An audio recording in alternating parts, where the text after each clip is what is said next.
If we're thinking about curriculum design in the classroom, we know that there's always huge variability in the learners that we're with, and that's a consistent thing, and something that's quite useful as a tool in thinking about how we plan learning opportunities is this thing called Universal Design for Learning.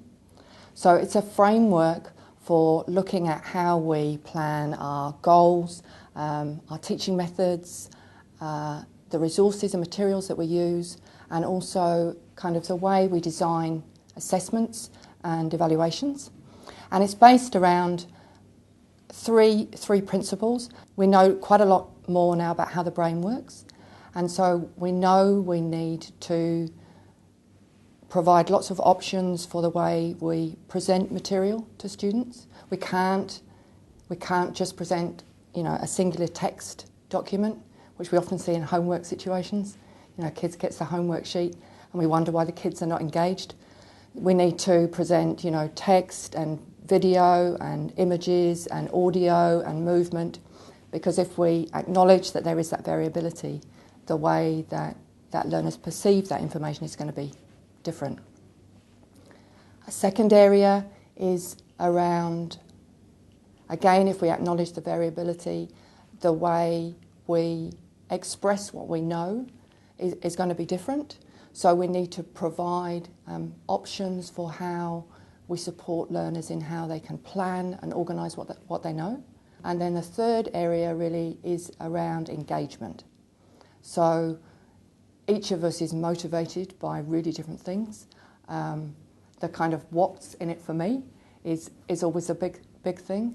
And so we need to really think about what we're putting in place to engage learners, because what motivates one student is not going to motivate another.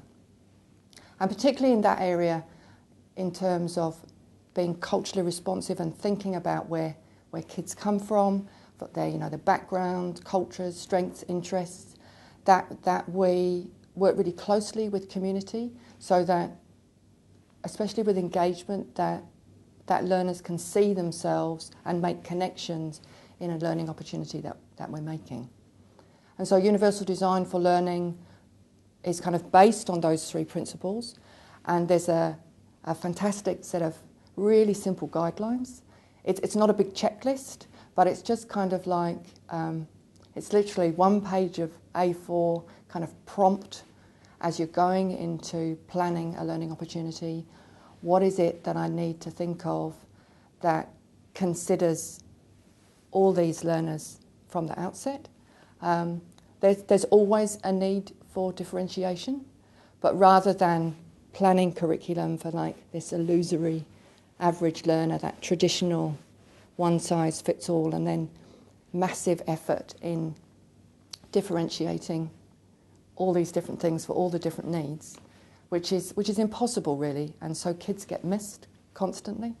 That if we can actually kind of raise the bar and kind of universally design learning opportunities that are going to work for more people from the outset, then there's less time doing the retrofit.